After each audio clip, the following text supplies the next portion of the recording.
And yeah, the two players are ready to start the game one. And of course, you know that Mermail is very, very threatening when it goes first. But now it is going to go second. And the Mitsurugi player is just going to start with a very good opener with the prayers tributing the Sagi. What a great way to start. Yeah, that's a very good opener, especially because we know that Mermail usually doesn't play many other end traps, maybe apart from Fuvalos if that's the case, and Ash Blossom, and that's pretty much it, because you really want to maximize your consistency. So it really depends on what Matthäus is playing.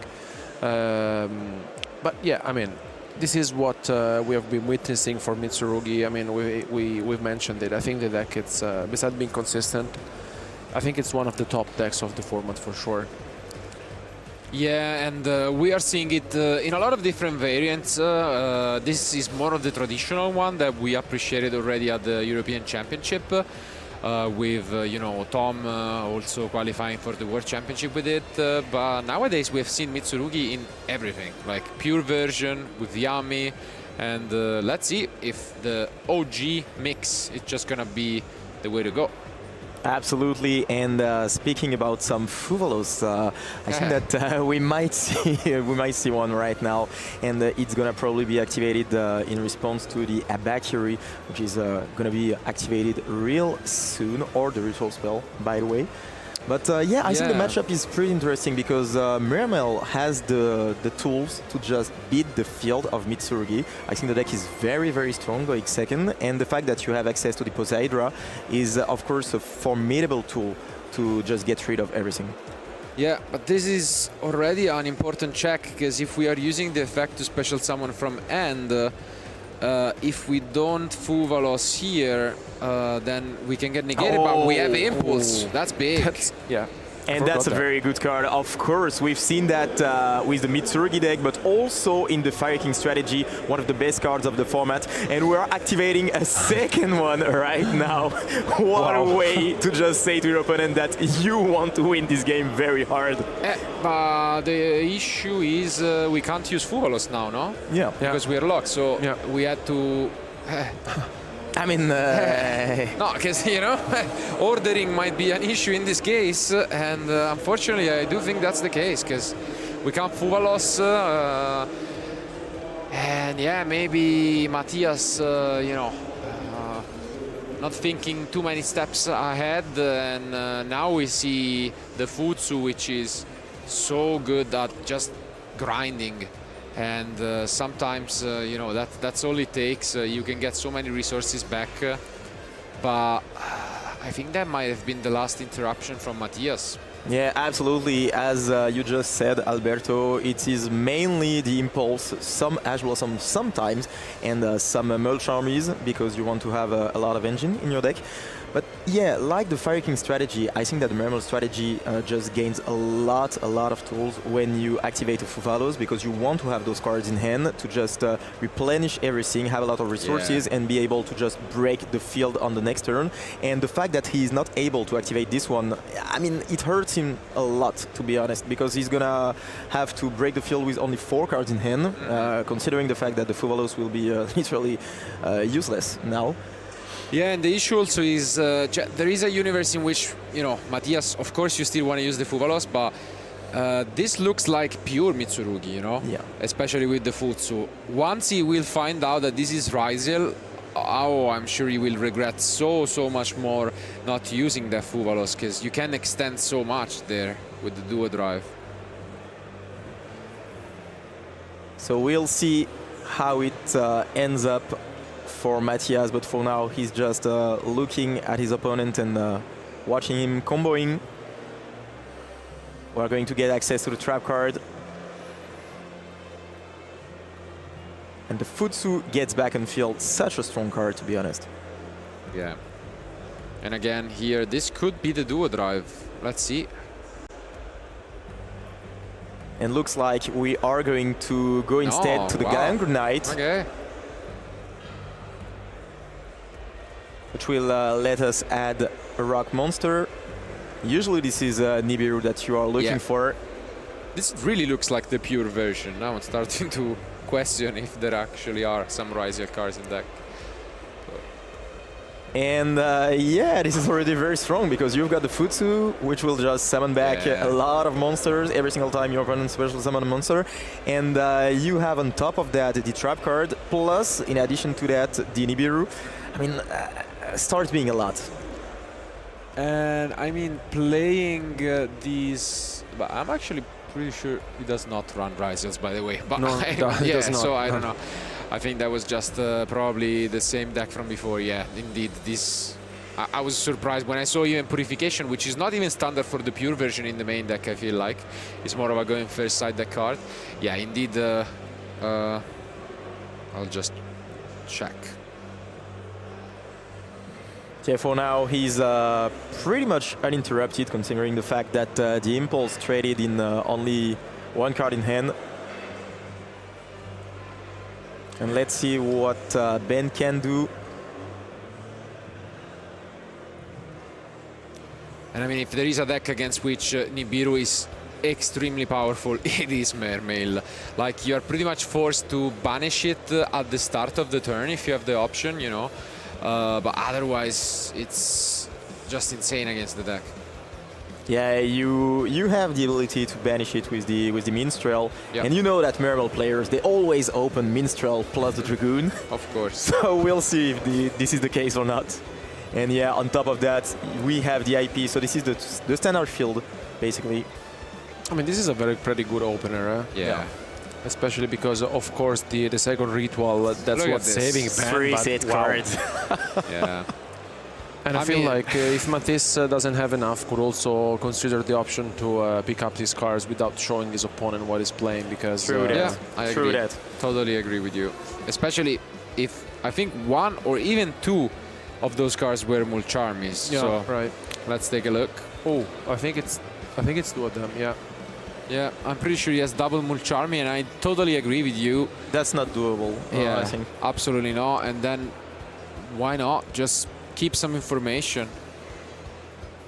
Because the opponent only saw the Impulse, and the Impulse could mean multiple decks. It could mean this is Mirror, it could mean this is Fire King. But we are trying to play here. Probably discarding the Mulcharmy here, yeah. But doesn't really change much, to be fair. Yeah. I guess. But for Impermanence, I feel like he's really not popular. So he's going to show... Yeah. Oh, this is a very good one, to be honest. This is a very good one. The Poseidra discarding the Dragoon as cost. It is really, really good, indeed. The problem is that it's not going to be enough if here we just cancel that and stop that with the trap card, which will be done, of course. Okay, seems like we were thinking about which to tribute in the end. It is Murakumo. And yeah, we do get a search, but it's not going to be enough, to be honest. It's not going to be enough because Mermail, you always play as pairs. You still have the Neptavis, of course, but it's not going to stay on field, so... Yeah. Purification in the main, definitely a bold choice, but paying off, I mean.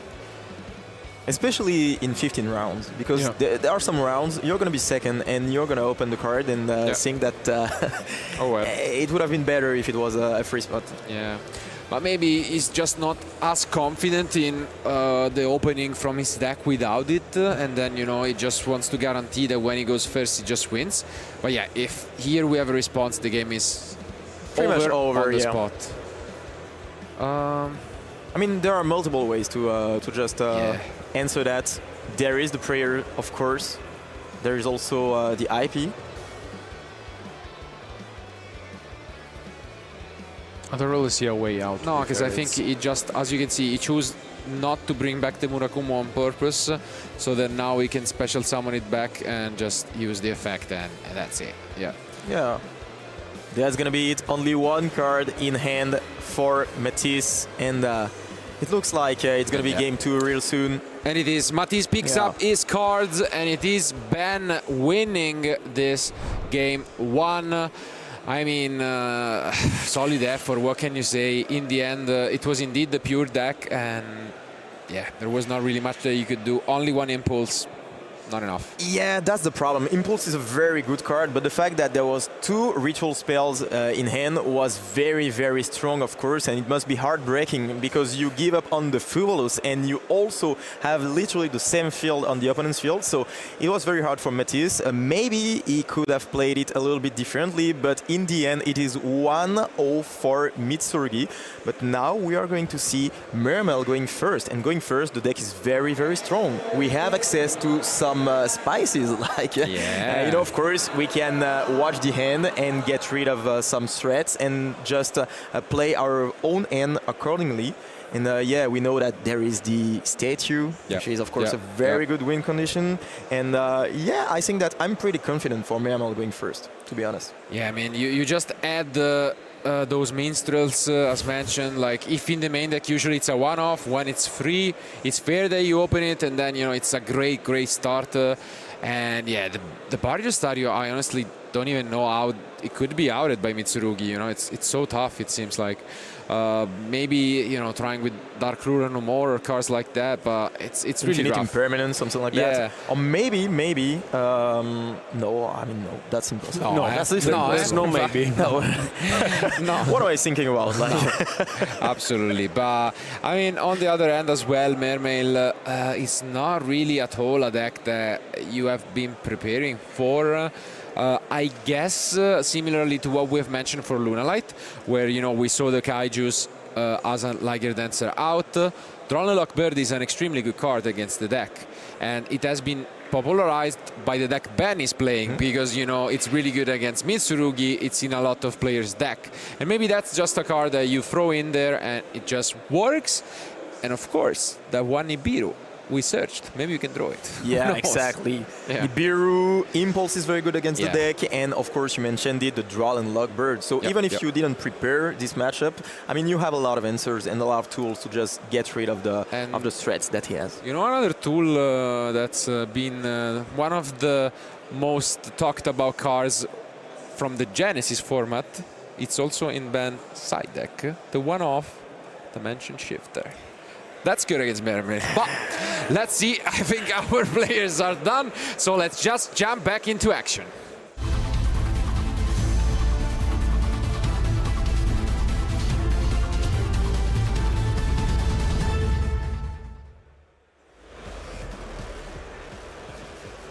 Here we go. Huge question. First and foremost, do we see the Shifter? I mean, that would be a fast duel, to be honest. Absolutely. And okay. So that's not the best opener, to be honest, and the Ash Blossom might end the turn, to be honest. Wow. Oh, there is the call by. There is the call by, and it resolves. So we are saved for now. Matt is going to be able to just search or special summon the monsters that he wants, and this is going to be one of the best monsters of the deck because it can literally special summon 4 monsters. Oh, but he hard drew, which is that's unfortunate. The Gluttonus. That's so unfortunate. Are drawn, and that's huge because usually that's how you synchro summon. Bahamut Shark is not really an option anymore, and so his Beast Dweller same. So you need something else. It is fine because he's playing 3 pike, and usually you play only 2 pikes and another target, but this time it might be good for him because he's going to be able to go to the Link 2, special summon back from the graveyard the Gluttonus, and then be able to synchro summon. Yeah, definitely save, as you've mentioned, not very popular of a choice, but a 3rd pike seems like it's saving him. Now we are going to special summon thanks to the Gluttonus effect, and he's back on track. Absolutely. Let's see if there is any other interruptions from Ben, because this is going to be quite the field that Matisse can assemble, possibly even accessing that statue later on. So now we are going to special summon back once again the Gluttonus, use it to just go into the XYZ plays. And now we are going to detach one. Everything is going through. Looks like Ben doesn't have this precious Nibiru that you talked about. Indeed. Le Virtue is gonna resolve. And now we can access our Atlanteans. Abyss Stride. Yeah. Water card. It allows Mattis to just special summon back the Abyss Spike. And Mattis, I know that he's been playing this deck for so long. He's one of the Mermail enjoyers. And it's been a year that he's been playing the deck, so he knows the lines. Absolutely. I don't blame him. I'm a Mermail enjoyer myself, more of a spectator, but yeah, here we access Poseidra, and the card is incredible. Once, you know, it will be sent to the graveyard, you can summon back so many monsters and just extend your plays. This might be the Neptune, let's see. Yeah, such a good opener. Look at this. And now, let's get back the 3 monsters. And the one which is the most important is, of course... Oh.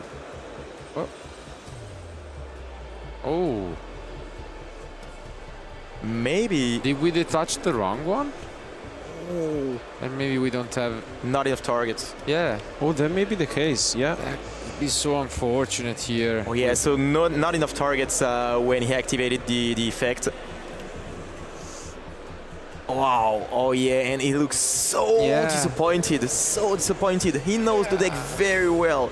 And yeah, on the big stage, he forgot about that. So he's going to end on a very minimalistic field. That must be heartbreaking for him. Only the Abyss Celestia. Yeah, that's very unfortunate. As mentioned, playing the deck so long, and right here where it matters the most, unfortunately, you know, caught up in the emotions. And let's see if he gets punished by Ben.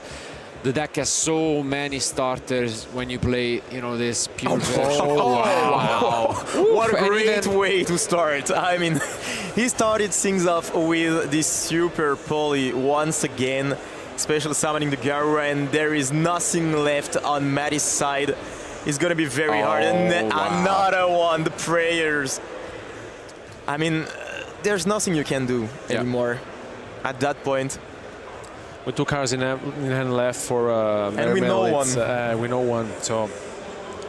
Yeah, this is absolutely brutal. I mean, I guess the only silver lining in it, even if you manage to combo, Super Poly would have been still really good. Yeah. Because especially with Mad Dragon, it's one way that you can play through the barrier statue, because it's a water monster originally. So, yeah.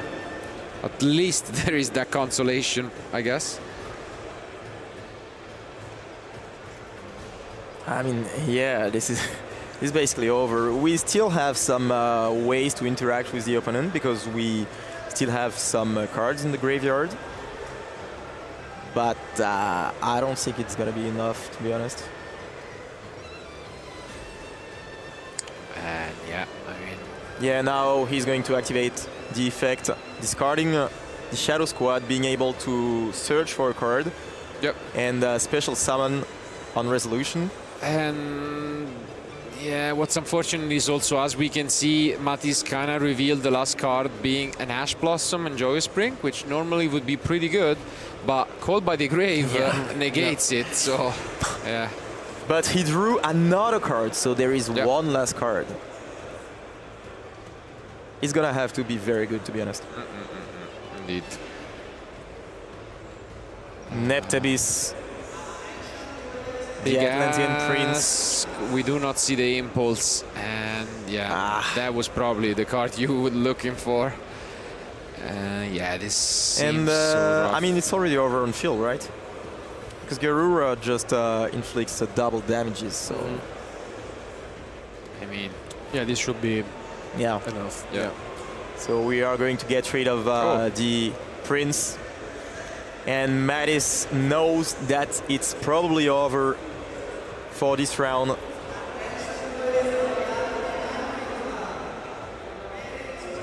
Yeah, definitely not the effect for which Garura is known.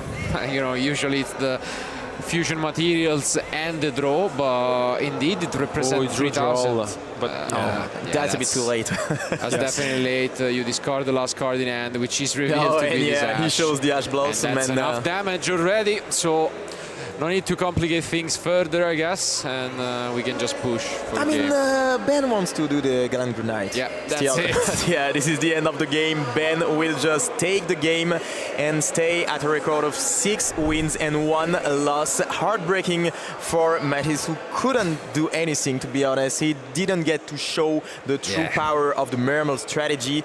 And yeah, knowing him, I know that he must be a little bit sad about that. Yeah, I mean, still impressive 5-1 record up to this point, so he shouldn't take that, you know, anything. He still will be on a 5-2, so has to win out pretty much from here on to make a spot into the top 8. But still, good chances to advance to day 2. Only 2 more rounds remain. But I mean, the positive things about having a backup future is that when we have such quick matches, we can just go back to it. So I would say, without further ado, let's jump into